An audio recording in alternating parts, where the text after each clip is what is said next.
इथं नाश्त्याला काय काय खमण ढोकला वेफर काशीराम नाना वाट मस्त नुसतं वरती बसलेला होता टेम्पो दुसरा काही काम नव्हतं त्याला मी गाणं दिलं आणि गाणं म्हणत वाटतं चुकून थोडे दिवस वाजवलं आणि मी आलो त्या दिवशी फक्त वाजवलं साईबाबाचे जेवढे गाणे होते त्यावर आपल्याला राईड अँड रायडर्स मध्ये जर्नी विथ सुरतच्या सोबत म्हणजे तिथं श्रीमान दादा येणार आहे त्याचा काहीतरी टॉप बॉक्स वगैरे घेण्यासाठी तर मला भेटला वेळ तर नक्की दाखवेन तुम्हाला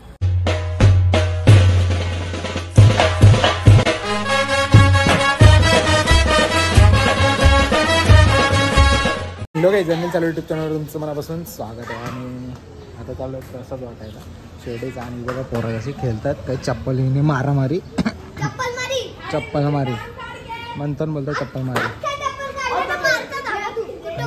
तो पण मारतात काय काय खेळ आणतो काय माहिती हे बंजाऱ्यांचं खेळ आहे तसं मला डाऊट येतं तर आपण जाऊ प्रसाद वाटायला पहिला जाऊ शुभम संत म्हणजे पायल संच इथे त्यांना एक द्यायचं आहे तिथून मला अजून 2-3 जणांना गावात द्यायचा तो सुद्धा देऊन येतो आणि नंतर वाटतं आय थिंक पूजा आहे पालखीची कालचा ब्लॉग तुम्हाला बघायला भेटेल काल पालखीची मिरवणूक होती म्हणजे पालखी शिर्डीवरून खाली गावात आली आणि आज पालखीची पूजा आहे दाखवतो जर गेलो तर नक्की दाखवेन तुम्हाला आणि आता ब्लॉग शूट कधी करतो माहिती का 6 वाजता भावीन संच पण देऊन झाला खूप ठिकाणी दिला पण सगळी तिकडे काही शूट करत ना बसलो आता चाललो घरी बघू अजून कोणाचे द्यायचं आहे मग तुम्हाला पुन्हा भेटतो तर काहीच रेडी झालो मस्तपैकी आता पूजेला जाण्यासाठी दाखवतो तुम्हाला पूजा झाली असेल आय थिंक जर व्हिडिओ कोणी काढले असेल तर मी या फुटेजमध्ये टाकेल म्हणजे जॉईन करेल आणि मग तुम्हाला पूजा कशी झाली ती बघायला भेटेल असेल काढल्या तर आणि मला नाही वाटत कोणी काढले असेल तर काढले असेल तर सांगतो पप्पाला गाडी चालवून चावी तर घेतली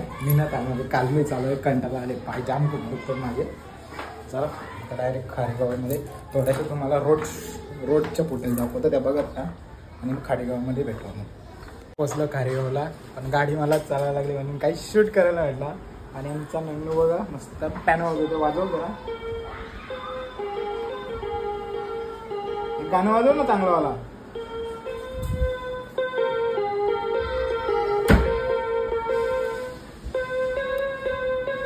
वाजव नीट वाजव सर आमच्या येतं घरी शिकायला पॅनो हा निघाला आता मंदिर ना पप्पा वगैरे असं निघालेत सर्व बघू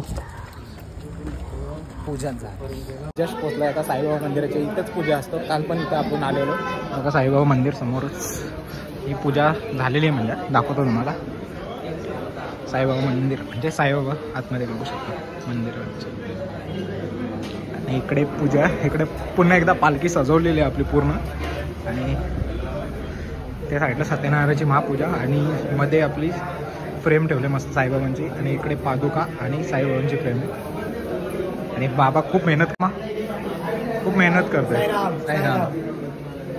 दाखवतो तुम्हाला सर्व मंडळी बसले ती बाकी 2 जणांना प्रसाद वाटायला बसवले मस्त आणि इकडे सर्व साई भक्त म्हणजे आपले परिवार आलेला आहे साई परिवार पूजा झालेली संपन्न आणि आपल्यासोबत आहे सुराज पण आहे सुराज मी पण मंडळाचे अध्यक्ष विनोद भाई लाशे सुद्धा होते आता दाखवतो पूजा तुम्हाला कशी झाली संपन्न आणि आज श्रीमान लेजंड सुद्धा येणार आहे म्हणजे सिद्धांत जोशी कुठे येणार आहेत सांगू राईड अँड रायडर्समध्ये काहीतरी गॅजेट खरेदी करायला येणार आहे दाखवतो मी तुम्हाला पुढे जर मला जर वेळ भेटला तर नक्की जाईल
इथं नाश्त्याला काय काय आहे, खमण ढोकला, वेफर.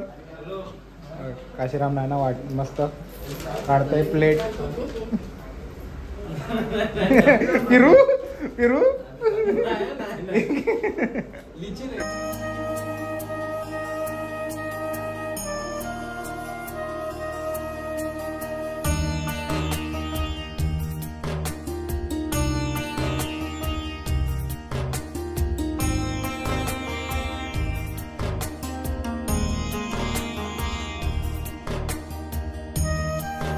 बघू शकता जेलीसाठी किती जुगाड करावं लागेल आणि काय काय घेतलं बघा. आतमध्ये जेली, पूर्ण जेली आणि ज्यूस.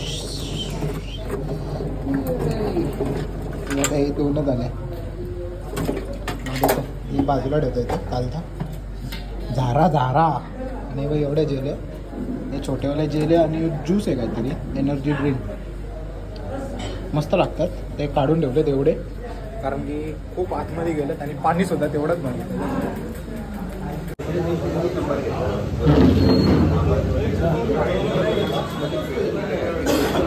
डीजे वाले गाणी लाव ना काहीतरी. लाव लाव लवकर. नुसतं वरती बसलेला होता टेम्पो, दुसरं काही काम नव्हतं त्याला. मी गाणं दिलं आणि गाणं मनात वाटतं चुकून थोडेच दिवस वाजवलं आणि मी आलो त्या दिवशी फक्त वाजवलं. साईबाबाचे जेवढे गाणे होते रोज कसलं सकाळचे. आणि मी रोज व्हिडिओ बघायचो. हा मग तोच यालाच गाणी दिलं मी. गाणीच नाही लावा तर लाव गाणे काहीतरी चांगलं लाव ना. आपल्या पालखीचंच गाणी लाव. बघू शकता. हा हा हा काय जर्नी विथ सूरज. भेटूशील ना. जर्नी विथ सूरज टाकला. रणजित भगतचा फोन आलाय पुन्हा. दर्शन करून झालेला मस्त पैकी पोचलोय नाना संच्या सोबत. खूप अजून किती वेळ लागतोय आणि तुम्हाला दाखवतो पुढे काय काय होतं ते. आमच्या गावातील रितेश देशले, पवन सर्व काय आलेत. सर्वजण आल्यात मस्तपैकी. आपले सत्यनारायणची महापूजेचा म्हणजे पूजा पाया पडायला मस्त पूजा झालेली आहे. बघू आता नंतर हे ठेवले बोलतं भजन वगैरे. जर मला फुटेज आले तर टाकीन मी नक्की. तर मग अशी फुटेज एकच आले, जास्त नाही. आता निघालोय घरी आणि जायचं आपल्याला राईड अँड रायडर्समध्ये जर्नी विथ सूरजच्या सोबत. म्हणजे तिथं श्रीमान दादा येणार आहे त्याचा काहीतरी टॉप बॉक्स वगैरे घेण्यासाठी. जर मला भेटला वेळ तर नक्की दाखवेन तुम्हाला किंवा सेपरेट ब्लॉगसुद्धा असेल. आता गाडी घेतो आणि निघतो सरळ घरी घराच्या दिशेने. पोचलोय घरी, गाडी इकडे लावले. आता चाललो घरात. पहिला जाऊन जेवून घेतो कारण पूजेमध्ये जेवायला वगैरे काय नव्हतं. फक्त नाश्ता होता, मस्त नाश्ता होता. खमण ढोकला, वेफर्स आणि खूप सारे काही होतं. प्रत्येक गोष्ट तुम्हाला सांगू शकत नाही. चला जेवून येतो आणि मग चालायला जाताना थोड्यानं भेटतो. आणि श्रीमान लेजंडला पण भेटायला जायचं होतं. तो प्लॅन कसा आहे बघू पुढे काय होतं का नाही. तर मला निघाले अर्जंटली काम. तर काही जायचं तर श्रीमान लेजंड म्हणजे सिद्धांत जोशी यांना भेटायला राईड अँड रायडर्समध्ये. पण प्लॅन कॅन्सल झाला आहे. मला काम निघालं म्हणून काय जाता नाही आलं. आता थोडा वेळ चालून घेतो कारण की 9 वाजता येणार होता.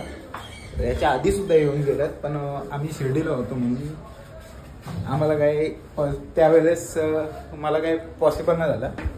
तेव्हासुद्धा येऊन गेले. आत्तासुद्धा होता, आत्तासुद्धा नेक्स्ट टाईम नक्की आपण भेटू द्या ना. कारण की आता असं होतं सिच्युएशन कधी तो कोणच नव्हते, नाही क्राऊड ना काहीच नव्हतं भेटायला. म्हणजे पहिला नंबर आपला होता असं समजून जावा. आणि पूजा पण मस्त झाली कारण की पूजेला आम्ही जेव्हा निघालो ना पूजेतून तेव्हा जास्त लोक यायला लागली. पूर्वी काय म्हणजे आधी कोणीच नव्हते, थोडेफारच होते जे तुम्हाला व्हिडिओमध्ये बघायला भेटलेलं. कारण की जेव्हा पालखी येते ना शिर्डीवरून परत त्याच्या एक दिवस आधी मिरवणूक असते. मिरवणूक झाल्यानंतर मग पूजा ठेवली जाते. कारण की एवढ्या दिवस कोणी जे पण पदयात्री आहेत सर्वजण व्हेज खातात. आणि आता ही पूजा झाल्याच्या नंतर मटण मच्छी तुम्ही खाऊ शकता. पण काही लोकांना ते पूजेपर्यंत नाही थांबत, मग ते आधीच खाऊन जातात. पालखी आल्यानंतर प्रत्येक वर्षी म्हणजे पूजा घातली जाते. आणि आता भंडारा आय थिंक नोव्हेंबर डिसेंबरला असेल. दरवर्षी भंडारा असतो पण तो 5-6 महिन्यानंतर भंडारा ठेवला जातो. कारण की पालखी जवळ येते मग तिची पण तयारी करायला भेटते. अशा खूप साऱ्या गोष्टी आहेत ज्या तुम्हाला मी सर्वच काही गोष्टी या ब्लॉगमध्ये नाही सांगू शकत. आणि ब्लॉग पण जास्त म्हणजे मोठा नाही करायचा मला आजचा, छोटाच करतो. पटापट आता काम झालेलं आहे, थोडंच चालतो आहे. मग अशी चालत होतं, अजून 2-3 राऊंड मारतो आणि मग भेटतो तुम्हाला. चला तर आपलं चालून झालं आहे मस्तपैकी आणि तुम्हाला दाखवतो. आधी सर्व झाडं म्हणजे सुकले आहेत उन्हामुळे, हे बघा. आणि 2-3 दिवस आम्ही नव्हतो तर पाणी टाकायला पण कोण नव्हतं. इथं बघू शकता कढीपत्त्याचं झाड आणि तर झाड औषधी आहे वनस्पती, ती पण सुकले. आणि बेलाच्या झाडाला मस्त पाला फुटला आहे, कारण की आता वाटतं मला तर वाटतं लास्टचे म्हणजे 4-5 ब्लॉग बघितले असतील तेव्हा तुम्हाला समजलं असेल का पाला फुटायला गेले. जास्वंदीचं झाड पण मेला, आपलं खायचे पानाचं झाड पण मेला. इकडे एक आहे तो जगलेला आहे. आणि आपलं बघा हा झाड बघा कशाचं माहिती आहे का, आवल्याचं झाड, त्याला तर पानच नाही राहिली वरती. अशी 5-6 झाडं आहेत का ती त्यांना म्हणजे पाणी नाही भेटलं म्हणून. आणि दुसरी गोष्ट म्हणजे ऊन जास्त कडक असल्यामुळे काही झाडं जगली नाही. आणि माझं असं म्हणणं आहे ह्या पावसाळ्यामध्ये तरी प्रत्येकाने मिनिमम 2 तरी झाडं लावा, म्हणजे एवढी गरमी होते ना, ही गरमी तरी मला तर वाटतं कमी होईल. पण लावाच, नक्कीच लावा. तर मी सुद्धा लावणार आहे. माझा मी एक उपक्रम राबवायचा ठरवणार आहे. बघूया, जर सक्सेस झाला तर त्याचा व्हिडिओ नक्की तुमच्यापर्यंत पोहोचवणार. आणि जर नाही झाला तरी तुम्हाला सांगणार मी कसला उपक्रम आहे झाडांबद्दल. नक्कीच हा ब्लॉग तुम्हाला जेव्हा म्हणजे बनवेल ना मी झाडांचा उपक्रमाचा, तेव्हा तुम्हाला बघायला भेटेलच. चला, हातचा ब्लॉग कसा वाटला कमेंट करा. व्हिडिओ आवडल्यास लाईक शेअर सबस्क्राईब करायला विसरू नका. भेटूया पुढच्या अशाच नवीन ब्लॉगमध्ये. चला, बाय बाय.